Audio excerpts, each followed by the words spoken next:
Hey, what's up, guys? It's NFTYQ. I am the founder of NFT Live and Lad City. I've been in the space for, I would say, about 5 years. How did this all start for you? How did you get into cryptocurrencies? I got in through cryptocurrency through a guy that you know, actually, Mike Finch from Parada Capital. He was giving me the old text when I think we were like 26. So this is like 2016, and wanted to figure out how to make a quick buck. And love that Mike had this cryptocurrency thing that he was talking about. And essentially, I just got, very interested in all the little projects that were going up 500%. I got into crypto back then as an investor. And then we first started working together at a company called ICO Alert, where we were working primarily on listing ICOs. So what does ICO stand for? ICO stands for Initial Coin Offering. So essentially, it was like a Kickstarter. A lot like what you see with NFT sales nowadays, but they did it with cryptocurrency, primarily ETH. So like people were raising funds in 2016, 17 to create the next as big as we're going to create the next decentralized Uber, to as small as we're going to create this small, little DAO or this small little app. All right, man. So you got the crazy background, and in 5 years in, how about the content side of stuff? You're doing Lad City, you're doing your podcast. Tell us about the content side and the creator side of you and what you see here in the gaming and metaverse space and NFTs, I guess everything in crypto here. At ICO Alert, we were starting to do content just to get our brand out there. So that was actually like my first experience with having like content that was reaching thousands of people, right? As opposed to like doing a video and it hitting with like 5 people. So that was like my first experience at ICO Alert. And then I just went off on my own, man. I loved having these conversations here with you guys. Like, I love learning. I started to just interview dope people in the crypto space. There were no NFTs past CryptoKitties at the time. So I was just loving interviewing people on different proof of stake networks, on Ethereum, and just really enjoyed that. Let's follow up on, you have definitely interviewed a lot of people in this space over the last couple of years, and you've been in multiple cycles now. What's it like? Like, do you have any memories, any of your favorite guests where a lot of people are coming in, it's their first attempt at something, and then boom, they take off? I know you've had a chance to talk to Yatsui a lot. What are some of your favorite interviews in this space that you can remember so far? I love that you just asked me that question. Yacht Siu from Animoca Brands was an interview that I knew was going to be awesome, and it ended up meeting my expectations. The crazy interviews are the ones where I'm just like, okay, I don't really know about you guys yet, and then they end up being absolutely gigantic. Anatoly, and I'm completely blanking on his last name, but Anatoly is one of the founders of Solana. Talking with Jiho when Axie Infinity was not even that big. Like, those are the interviews I look back and I'm like, wow, that was actually a really cool conversation. And they were pitching me on a product that had not actually like hit product market fit yet. Like they were pitching me on the idea and trying to get their name out there. And then it hit, So I guess like right off the bat, I would say those two specifically. What's it like interviewing somebody in the bear market as opposed to the bull market? So bear market interviews tend to have much more of like market condition questions to them, where like bull market questions are like, what projects are super hot? What project are you in that you're on my episode chilling me on? Bear market projects, nobody's raising a lot of funds. Nobody's doing really that well. So everyone kind of goes into build mode, right? Like I'll ask, hey, like I haven't had you on. You guys have a dope product. Would you love to come on my podcast?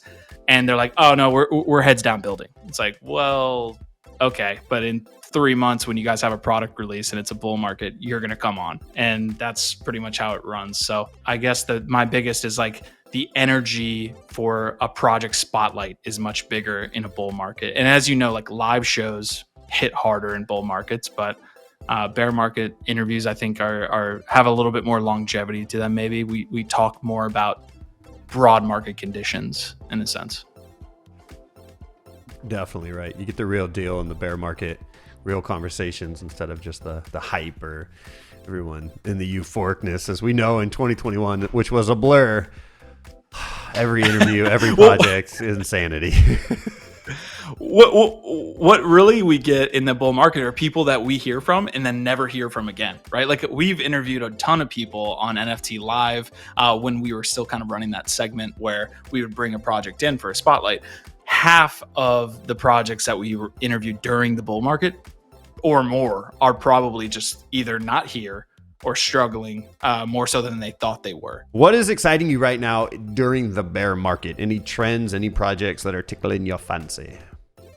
Obviously, I'm on a hard fork gaming, right? Like, we're going to talk gaming. Gaming, to me and to the people around me that are interested in gaming and blockchain, it's always kind of been like a North Star for us, even in a bear market, right? Like, we're able to say, okay, we're like at the depths of these things. A lot of projects, tokens, and just user activity is completely wrecked, but it's going to happen. It's not an if, it's a when. When that is, we don't know. So what is exciting me, the Otherside was a fucking sick drop. I did not expect to drop into that first trip like that. I was expecting like, hey, we have like a cool little yacht club, and maybe we push a light and like it goes from just like the white background avatar kind of lobby looking place to maybe you're in a setting where there's again like a swamp and a yacht club, and that's it. And then we dropped into a whole narrative-based adventure with the team, with 5,000 other people. It was absolutely unlike anything I've ever done in Web 2 gaming. So Otherside really interests me. There's a couple games that are on the horizon, right? There's Alluvium we've all kind of pointed to. Yeah, Alluvium, super excited about. Otherside, I think, carries the flag for NFT gaming going forward. Break us down for anyone who hasn't paid attention to Otherside. What gets you so excited about this, and describe that feeling of jumping into that metaverse with such a successful launch. It has the feeling and the anticipation of something large, which you don't really get in any NFT games right now. You know that eventually a Synergy Land or an Alluvium even and all these other games will get there. And there's certainly like an Alluvium, for example, has had major funding. There's been major funding rounds for all of these games, but Bored Ape Yacht Club and Yuga Labs are an entirely different level. I mean, the amount of money they pull in on a monthly basis probably is better than any other NFT game combined right now. So, you're kind of waiting there and saying like, what's next for us? And that's what gets me excited. It's like me and you and Joe, and we're all talking about NFT games. This one is like, oh my God, we're here. It's attached to a already established product in Yuga Labs, in Bored Ape Yacht Club. So there's revenue produced, that can keep them going and, have them scale. Whereas the other ones, it's kind of like a mom and pop shop at this point with some of these other games. So what was it like during the actual launch? Because I know people had their mics on. People were saying, did you meet people you knew and you had conversation? What was going on in there, man? The spatial audio is such a cool feature, but it's like do it once. Do it once. Yeah, a 10-second window or a minute window when we can all do this like spatial audio stuff where we can like sit next to each other and talk. But then they like continued to do it throughout the entire 2-hour period at different lengths of time, and you're like, this is kind of ruining my experience. Like, what happens if like you're in a WoW raid and it's taking you through the narrative of killing Illidan or something, like, and there's 100 people yelling penis. Like, nobody wants to do that, like, exactly. So the spatial audio was cool to experience everybody there. It immersed you a little bit more in feeling that everyone was there. But like, come on, shut that shit off. It sounds like it was chaos.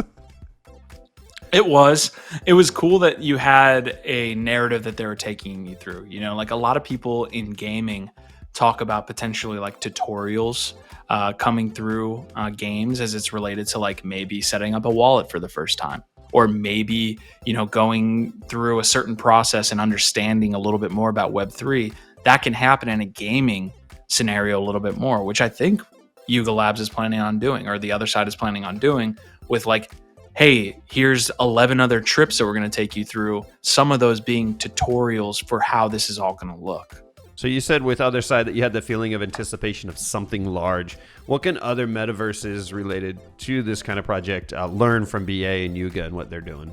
I think these projects should probably take a more forward-facing role in the events that are happening in those metaverses. That's exactly what Otherside did, right? It's a very Web3 way to be, is saying like, okay, we created this thing, you guys build on top of it, you guys create all this value, which is fine, but Yuga's actually going out and saying, no, we're doing all this stuff. We're creating this experience. We're creating this event. And then they made a whole cool fucking story that we could participate in. Yeah, man, dude, I'm curious what you have as far as alpha for people right now that don't own any apes, don't own any mutant apes or anything, or the doggos or any lands deeds. What can someone do right now to get involved with Yuga and everything going on in the other side? What's the play, man? What do you say to somebody who loves what's going on, but they're too late to get in on any of the big time assets?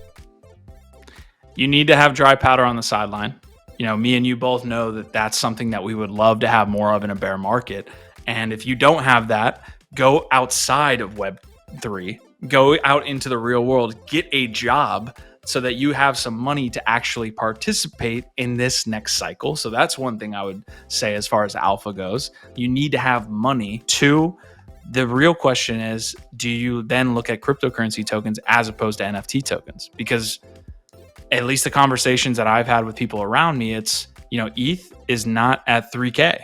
ETH is at, it was at 1,000, it was at a grand. So Ethereum has way more stability than bullshit PFP that might turn into doodles. You might have a better opportunity to get to whatever you call generational wealth or whatever you call really hitting it big if you buy as much Ethereum as you can when it's $1,500 and it goes to 6K. So I would say right now in this bear market, that's the biggest question. Do you get involved in the cryptocurrency tokens or do you get involved in the NFTs? It's a big question mark. Yeah, it's going to be very interesting too to see what NFT projects come back from the dead, as the majority of them right now are 99% down, or at least somewhere around there. It's brutal. I'm kind of curious because you got that background in gaming. As a gamer, how do you see the mainstream games starting to mass adopt blockchain games? There needs to be a successful piece and a successful game before that stuff happens. At the end of the day, like Riot, Epic, all these guys are not going to get in until there's a proven concept. Once they see users, once they see the narratives hit, all of these things, that's when the big boys will get in. That's when COD, that's when Apex Legends, that's when all of these guys will switch. There has to be a successful one first. So that's yeah. Why so much hate? Why are traditional gamers putting so much hate out there about the blockchain adoption in gaming? And you're a gamer, so I'm curious what you think of this. Why so much hate is because gamers hate change. They love what they love. And if you try to get in the way of it, it looks like anything else that is, not in their kind of narrative or in their kind of the way they see the world, they'll shit on it. And it's just a toxic environment in general, right? Like those of us that grew up playing Halo, that shit was wild. That Wild West, everything could be said. And I mean everything. And it did get said. So you grow up in that environment, you just take on some characteristics, as you say, from a banned League of Legends player myself. What blockchain games are you playing right now? None. Otherside. As far as games that I'm playing now, I know you guys have covered Synergy Land. I would definitely jump in if they had something, good, and I would take your recommendation there and jump in. But I would love to stream. I would fucking love. I was there in the other side. I would love to do that for other games. But right now, there's just not a lot that I can consistently say, like, yeah, I want to do that. So I agree, and we cover gaming, and it's hard sometimes to truly play a game to play the game, and not play the game to cover the game, to share the breakdown tokenomics of it. And we're all guilty of it. Ask Kagion, who plays games all the time, and what games are you playing just to play? And there's very little of them that are actual blockchain games yet. I would love to chat and pivot on esports now. Like, we're seeing a huge amount of money influx into traditional esports, but also now I'm seeing blockchain starting to embrace esports and DAOs forming for esports teams. What's your feelings on esports in the relationship with blockchain games? I think you will need to have the actual streaming platforms adopt NFTs in a sense to see any type of like movement and any type of hardcore movement, essentially, right? So like YouTube, Twitch primarily will need to get on board, and they've already talked about getting on board with these different NFTs and these different maybe substitutes for their membership program, substitutes for their coin, on Twitch, for example. So if you see Twitch and YouTube get involved, you may start seeing streamers get involved, which are intimately tied to the games, and then that will cascade, in my opinion. Like that will be the route, because you see a lot. Like Tyler One is not on an esports team, but he's the most popular League of Legends player by far. So hopefully we see YouTube and Twitch start to get in the game via these things of like, okay, an NFT could represent your membership, and then maybe we see it cascade into esports. Yeah, I wanted to ask about education, just like where you suggest folks to go in that might be newer to the space, newer to Web3 or just crypto, maybe a little bit of games or something. But where do you seek out and recommend folks to go learn how to keep themselves safe, how to look out for the best stuff, and just get the mind straight? I think you have to make yourself a resident of this space. You have to actively choose to say, I'm going to be a resident of Web3. And then, therefore, how do I learn the language of this area, of this environment? I know it's ephemeral, it's not real, and as far as like a meat space thing, but we are essentially like on this huge continent where everything is happening, right? There's different communities that each having their own little tribe sector. But if you're a tourist, you're never going to do it. I'm half Mexican. I am 30 years old. I always said I was going to learn Spanish.